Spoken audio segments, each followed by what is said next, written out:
On today's Locked On Thunder podcast, how important is this stretch coming up for the Oklahoma City Thunder? What confidence level do you have in the Thunder as the playoffs draw near? And OKC is resting some players tonight against the Portland Trail Blazers.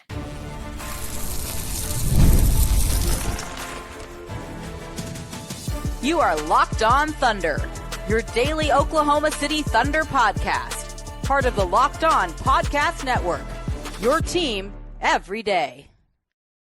Let's get it going on the Locked On Thunder podcast on the Locked On Podcast Network. Your team every day. I am your host, media member, and beat writer for Thunder on SI, Rylan Stiles. Follow me on Twitter at Rylan_Stiles. Follow the show on Twitter at LOThunderPod. Email the show at LOThunderPod@gmail.com. On today's show, we're joined by Nick Crain, Forbes Uncontested Podcast, media luminary, to discuss the Thunder's winning streak, resting against Portland tonight, but it's still the start of a fairly important stretch. And how much confidence do we have in this Thunder team entering the postseason? Nick, how you doing today? I am great. My only question for you to kick things off, will you give us a little teaser of what the upcoming Styles Points song of the day is going to be? For those that don't know, if you've not caught this piece of information, Rylan has a post most mornings called Styles Points on Thunder on SI. And if you make it to the bottom of the story, and I encourage you to, he generally puts a song of the day. And while I'm not going to promote his taste in music, because it's very different than mine, it'll give you something cool to look forward to every day. Yeah, I mean, the Styles Point song of the day, everybody wants to rule the world, Tears for Fears. So you can look forward to that, play that after the pod. Really start your Friday off well. And the Thunder are hoping to rule the NBA world this season. They're currently the number one overall seed at 51-11. And for the Western Conference, they've got the number one seed wrapped up. They're still in a dogfight with Cleveland for the one seed overall. But ultimately, Nick, how much do you think that even matters in terms of chasing down the Cavs for a home court advantage in a possible finals matchup that would take both of them getting to the NBA Finals? Yeah, I mean, it's one of those things. I could eat my words if they do match up and the Thunder does not in the top seed, because it does matter. Like home court, it does matter. Like especially if it goes to 7 games, obviously. I am of the belief that you should rest your players and not gun for that if it ends up being a close battle. Like if there's 5 games left in the season, magic number's been hit. Like you don't just like shut your guys down and make them rusty. Like we see that in baseball a lot. Like a lot of teams that they get the wild card end up having like a hot streak going into the teams that got to buy. I think you still play your guys like a couple of those games or a few minutes in some of those games, but I don't think you push the guys for a hypothetical world where you make the finals and the other team and the Cleveland Cavaliers make the finals. I don't think that's something you shoot for. You could totally disagree with me, but that's just my philosophy. Yeah, I think that's something that you let come organically. And it's like tonight's game against Portland. If you're trying to go gun for home court advantage in the West and in the NBA Finals, I should say, yeah, you'd play all your guys tonight. But we see Jalen Williams every game, like grisoming, again, just being in pain with his wrist and holding his wrist during action. Like while he's trying to defend, he's holding his wrist. So why would you push him in the sense of there's still a long way to go? Not only do you have to take care of business, they have to take care of business. Getting to the finals is hard enough, and you want to put yourself in the best position to get to the finals. So I don't think that you should just shut everybody down for the sake of it. But whenever you have instances like this, where Shai has played nearly every game this season, except for that one game in Dallas, like he needs some time off. J-Dub has a literal injury that he's playing through. It would be good for him. You steal this game on Friday, and you look at the bigger picture to where, assuming all these guys play on Sunday, which it feels like a safe assumption, by taking one game, you've stolen them Thursday, Friday, Saturday rest. 3 days rest heading into a back-to-back against Denver, which will be pretty important, and a stretch against playoff teams, which will be pretty important. Starting from that Memphis game Wednesday, of their 7 games, 6 of them are against NBA playoff teams. This is the one game of that 7-game stretch that you're not facing an NBA playoff team just yet. But with that being said, Nick, I agree. Don't go all in for the 1 seed overall. It'd be cool to have, but ultimately it's not a requirement to go win an NBA championship. But the Western Conference still is not decided besides the Thunder. The only thing in place is that Oklahoma City will be the 1 seed with an 11-game boost over the number 2 seed right now, Los Angeles Lakers. Even at the bottom, though, even the top 10, not cemented, as we see Dallas getting hit with injuries after injuries, and Portland or Phoenix could sneak up and get into that top 10. When you look at this bracket right now, if the season ended today, the Thunder side of the bracket leading to the Western Conference Finals would be Memphis and Rockets in the 4-5, and then you'd play one of the Kings, Mavericks, Timberwolves, or Clippers. But that means on the other side of the bracket is the Lakers, is the Nuggets, is the Warriors. Nick, is it crazy to think that the Thunder should just want this to be frozen in time and that this be the bracket? Because the way I look at it, all of your competition, frankly, is on the opposite side right now. You took the words out of my mouth when we were talking, before the show and earlier this week about like who are the best and worst matchups. I had the same thought. I was looking at the standings and I was like, the way it is right now might be perfect. Now, the only caveat to that being if Ja Morant finally figures out how to play basketball again, Memphis is a completely different team. But as they look today, obviously Jaren Jackson's out right now. He'll be back for the playoffs. It's a whole different Memphis team than we saw on Wednesday night. But if Ja gets back to Ja, that's a tough team to beat. Like, that's the team that we probably thought had a chance to be a number 2 seed this season if they played well. That's the only caveat, but I completely agree. Like, you would love to have the Warriors who were hot with Jimmy Butler, the Lakers who were hot with Luka, the Nuggets who just have the championship pedigree and have the best or second best player in the NBA. You want them on the other side of the bracket. Let them duke it out. Let them go 6-7 games. Let them get tired. There may be an injury luck along the way. If you had the chance to have a play-in team first round and then Rockets and this version of the Grizzlies team as your options for the second round, it's phenomenal in my opinion. Yeah, it would be what should be a clean of a path to the Western Conference Finals as you ever can have, especially if Minnesota takes care of the Clippers in that play-in game and they go play the Lakers in round 1. If you get Minnesota out of the mix for the 8th seed, then you're really sitting pretty if you're Oklahoma City, no matter who secures that number 10 seed, which we don't know if it's going to be Dallas or not. The likelihood says it will not be after all of their injuries. But it leads into, how confident are you in this Thunder team? Just as a broad question, then we can get into some of the minutia coming up. But in general right now, as things sit, number 1 seed, 11 games up, how confident are you that the number 1 seed in the West, Oklahoma City, will make it to the NBA Finals? I mean, in sports, you can never say you're certain. And I know you agree with that sentiment. Like, they could get beat in the second round again, and it wouldn't be shocking per se. But I'm pretty confident that they're the best team in the Western Conference. The playoffs are a different game, but there are things about the way the Thunder plays and specific players in the Thunder roster that I think actually makes them a better playoff team in a lot of ways. I think the 11-game cushion you talked about lends well into that thought. This is not a noble thought. Like, the Thunder have been the best team in the West all season. I think they'll be the best team in the West in the playoffs as well. Takes a little bit of good fortune along the way with injury luck and all that kind of stuff. So I feel confident that they should be the team that represent the West in the NBA Finals. That said, despite regular season games not mattering down the stretch, and despite them having more rest games, I guarantee you already built into the schedule, there are still some things they got to figure out and some big games with some interesting data points. And like, Portland's a game tonight on Friday. There's not really data points you gather from this game. You're probably not going to see them in the playoffs. You could, but if you do, you're going to probably sweep them either way.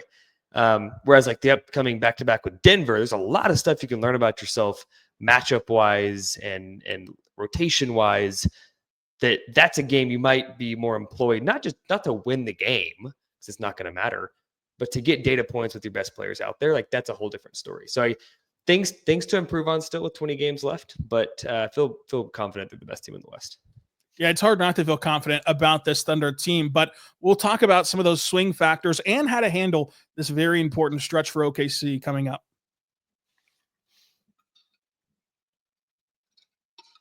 But first, I want to say right now, about our good friends over at Prize Picks, go check out Prize Picks today because basketball season is heating up. The playoffs are right around the corner, and there's no better way to get in on the action than with Prize Picks, the best place for daily fantasy sports. With Prize Picks, you can pick more or less on at least 2 player projections for a shot to win up to 1,000 times your cash. It's easy to use, available in over 30 states, lets you mix and match projections across different sports. Also available in Oklahoma to build your lineups. This week, you can select Luka Doncic to go for more than 25 points and Jason Tatum to go for more than 8 rebounds and get your winnings at Prize Picks. Go download the app today, create your account, and use code LOCKEDONNBA for $50 instantly after you play your first $5 lineup. That's LOCKEDONNBA for $50 instantly after you play your first $5 lineup. Prize Picks, run your game. We're back on the Locked On Thunder podcast, on the Locked On Podcast Network, your teams every day. We're with Nick Crain, media luminary, Forbes, Uncontested Podcast, and everywhere in the world, talking Thunder basketball and how confident we are in this Thunder team. Let's start with one of those X factors being Aaron Wiggins' scoring stretch. I mean, this is a guy who has had a career month, who's continuing to build on that, had double figures last time out. He'll have to play a huge role on Friday against Portland if the Thunder want to win. But how legitimate do you see this stretch from Wiggins being? I think it's very legitimate. I think since February 1st, he's averaging somewhere in the ballpark of 17, 18 points. Do I think that is sustainable on the volume and the minutes he gets over the course of an 82-game season? Maybe not today. Like, there's a world in the next couple of years that is real. I think he's on a trajectory that's still a young player. It's an awesome contract. He's nowhere near his peak, right? I don't know if he'll continue the heater he's been on into March and the early parts of April of the regular season.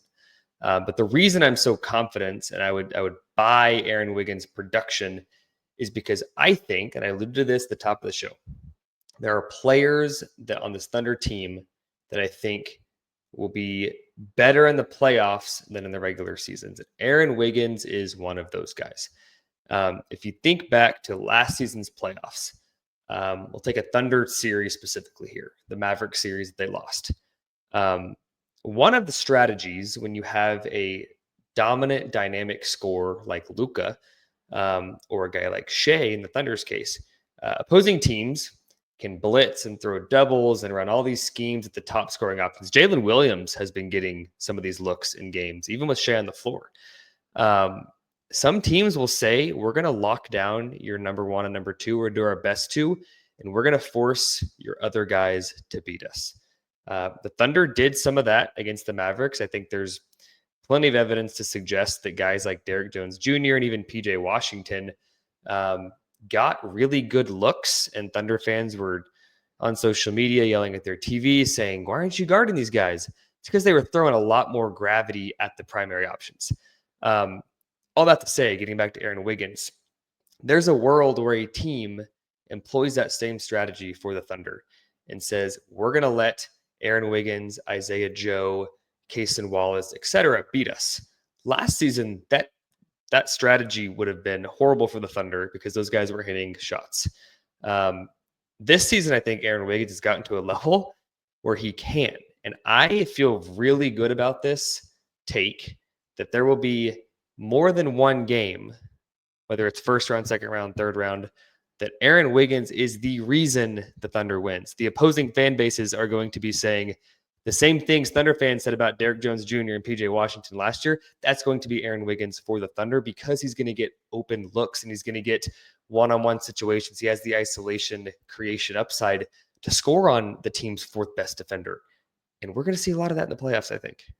Yeah, I'm fully believing in Wiggins. This has been a guy that I've talked on this podcast about a lot over the course of his career. It's a guy who just needed sustainable minutes and the opportunity because he is one of their best options. I'd say top 3 option on the ball as a scorer at all 3 levels, and they're going to need that in the playoffs. And for the Thunder to reach their ultimate goal, it's going to take him becoming a Derrick Jones Jr. for somebody, a PJ Washington for somebody, a Caleb Martin. Like you can think of all these role players who, as a postseason progresses, other fan bases are looking around, and if it's happening against them, they're upset. And if they're kind of a neutral observer, they're like, how do we get a guy like Aaron Wiggins? And he has to be that guy. I think that he will be that guy. And I think he's carved out a pretty good role for himself. But what's your confidence level on J-Dub being the number 2 option? I think it's pretty clear that he's going to be forced into that role. Like the first 10 games of the season, it looked like perhaps Chet could get into that role, but then he had his hip fracture. He's still finding himself offensively. It's just too soon to put him in that number 2 slot. So it's going to be J-Dub. And I thought that this week was really encouraging for him on the ball, kind of truly leading a lineup versus just trying to score the basketball. It's been mixed results this year, but how do you feel heading into the postseason? Look, a lot can change over these final 20 games, but I'm totally with you. This last, since the All-Star break, he's flipped a switch. It could be a confidence thing. Like he was voted an All-Star. He's put on that pedestal now. He's like a confidence and the mental side of the game is not talked about enough. My viewpoint on Jalen Williams, like what has impressed me more of late has been his ability to score efficiently like he did year 1 and year 2, notably at the rim. I have not admittedly looked up the data on this, but the eye test tells me his rim finishing is much closer to the elite level it was in year 1 and 2 over the past week and a half than it was pre-All-Star break. Like it seems like he's getting to the rim. He's finishing tough looks. The number of and ones he's had on acrobatic finishes has been nuts of late. And that's like the J-Dub we followed the first 2 years covering this team of J-Dub being on the team was the literally elite, like top percentile scoring at the rim. He's getting back to that. And I think if that continues, there's no question he can be the number 2 option. I think the part that isn't talked about enough is like when he is the number 2 option, where it sticks out the most is when Shai's not on the court, right? That's where it sticks like a sore thumb.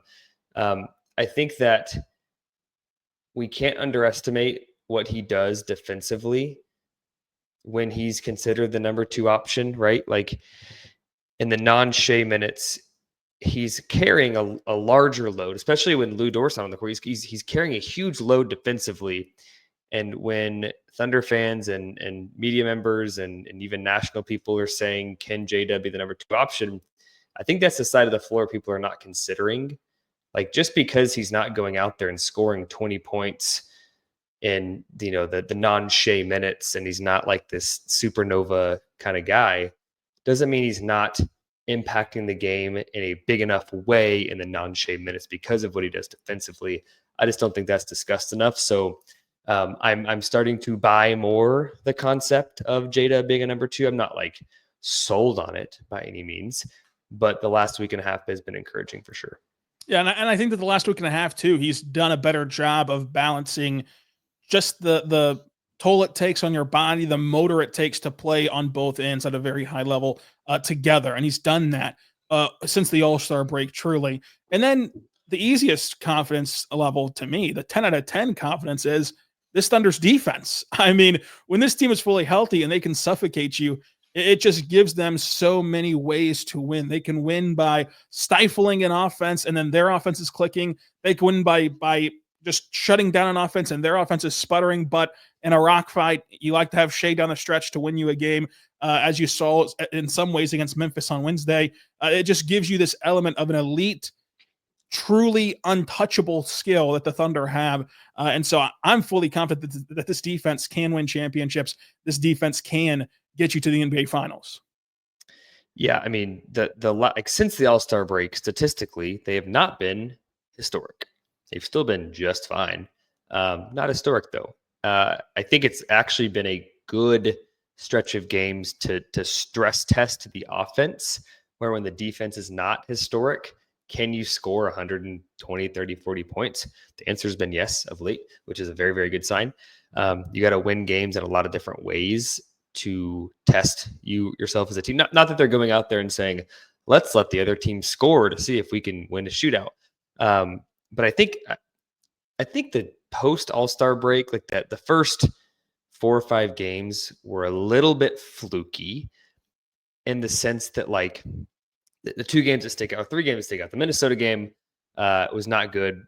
guys are making shots. That was more of a defensive lapse where you can actually like give them a red X. Like, what the heck was that? But Brooklyn in that first half where they like made all those threes, they like set a franchise record for threes made, a franchise record for threes taken. Sometimes they're NBA players freeze and they make shots. There's another game recently or in the first half, it was the same story.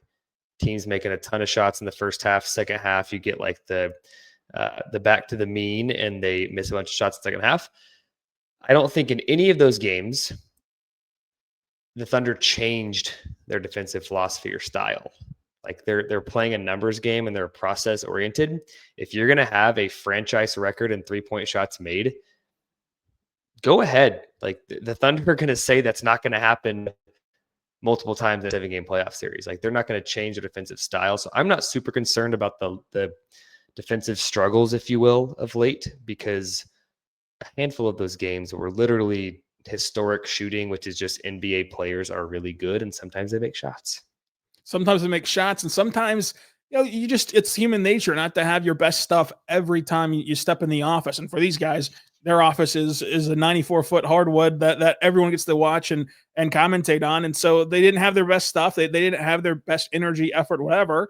And then you saw Wednesday, whenever they turned it on, they can still rear back and get their fastball. They can still stymie an offense. And so we'll see with this important stretch coming up, where that levels off at. And I think that's one of the biggest things to watch. We'll talk about this stretch coming up.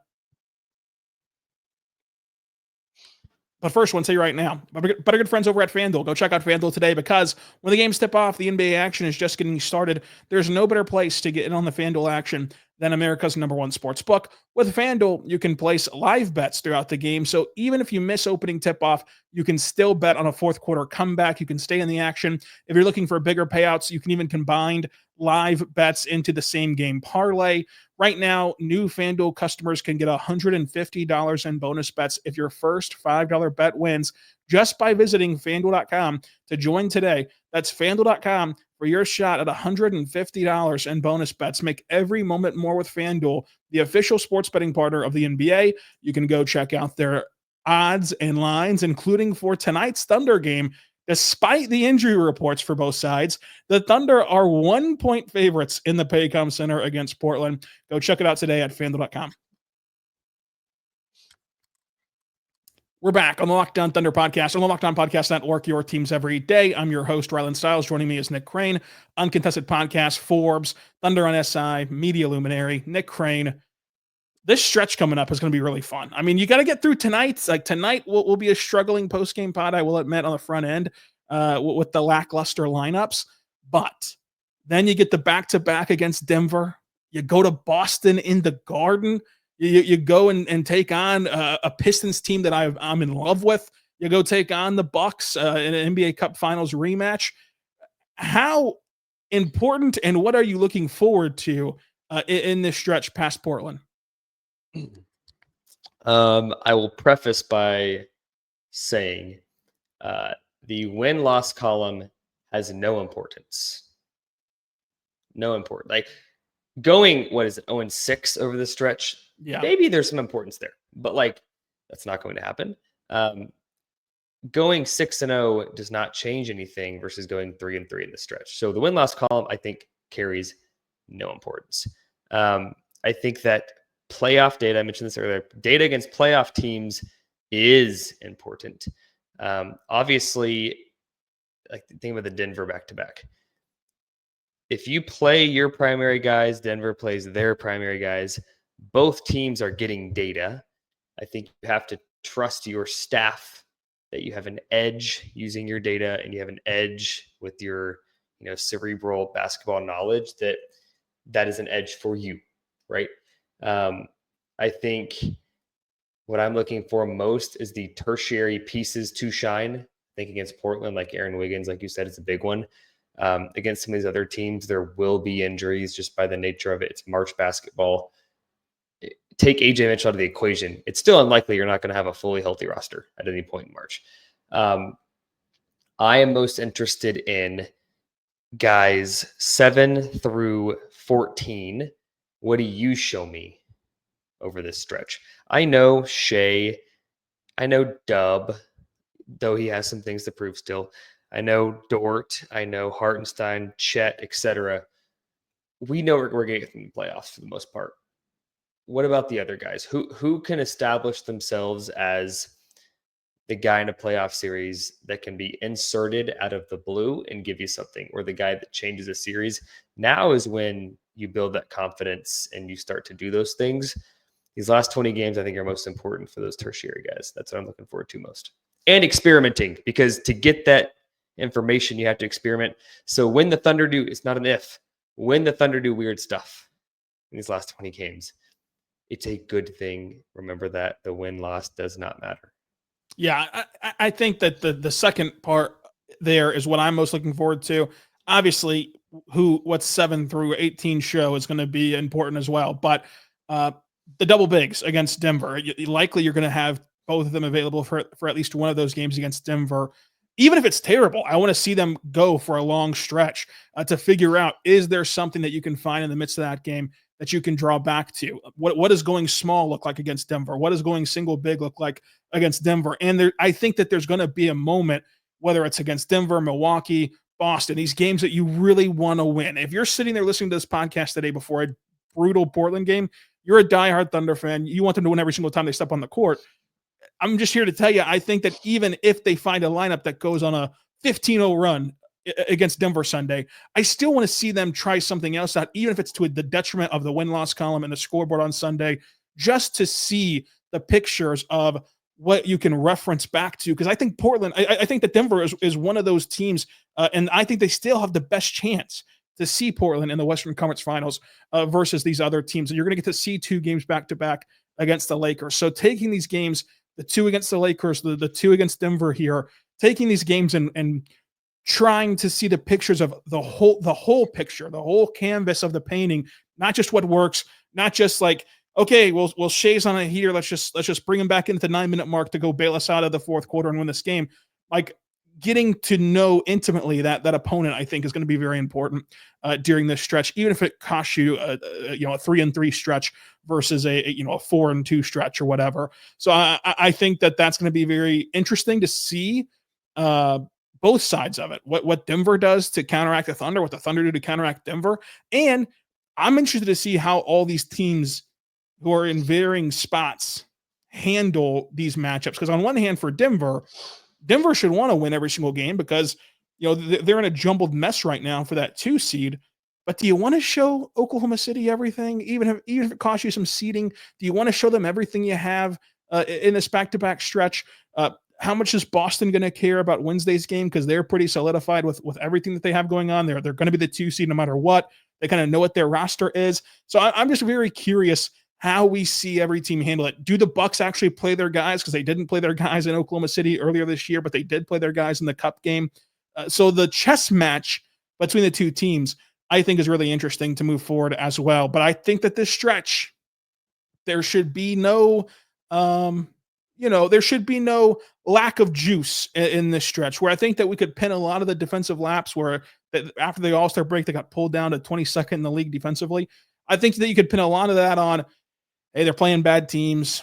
They don't. It's kind of all academic from here, as Chris Fisher would say, with the rest of this regular season. So they didn't really have the chutzpah to go out there and get in and guard their yard. But in the next week, you're playing games under the lights. I mean, the Sunday afternoon slot is massive in the NBA on ABC against Denver. Like, you're playing these games that it should be infectious. It should just be something where you are giving your best effort, and your best effort should, by talent and by schemes, should lead to a run this week where you put a stamp on your bread and butter, which is your defense. I want to see this team really defend the lights out of the gym and the lights out of these offenses this week. Yeah, I mean, we don't need to talk about this. I think it's a commentless topic because I think everybody understands the gravity. I'm of the belief the MVP race is already over. Assuming Shai plays 65, I think it's his. Vegas would also agree. I know some of your partners at Locked On Thunder have the odds, and go check them out. Shai is running away with the award, and I agree with that. But it goes without saying that MVP matchup is going to be fun, whether it's both nights or just one of the nights. It's going to be must watch TV, despite the win loss not mattering. It's going to be so much fun. Yeah, and I mean, I think the NBA MVP race should be over. I think it should be Shai's award. But these are the same voters who admitted to flipping their straw poll vote over an NBA Cup game in December. So I would not put it past them to like take in these back-to-backs in the strong account. So you want to see Shai dominate, and you want to see Jokic dominate, and you want to see fun basketball inside the Paycom Center. So it's all going to be a lot of fun, Nick. I think that this week we'll have a lot to talk about next week after we see how the dust settles here. But let them know where they can find you and what all you're cooking up. At Crain NBA on Twitter. The only thing I'm going to encourage you to read this week is Stiles points, catch his songs. Let Rylan know if you like his music taste or if you dislike it. Let me know if you're with me and you prefer some music that's from the 2000s plus, or if you're like him and you like music that was from the 50s and 60s and 70s and all this old weird stuff. Yeah, that's your homework for the week, listeners. Yeah, I hope that the listeners do that. I won't throw Nick's music taste under the bus because I did that a lot a couple weeks ago. But Nick, thanks for joining us. Until next time, be good and be good to one another.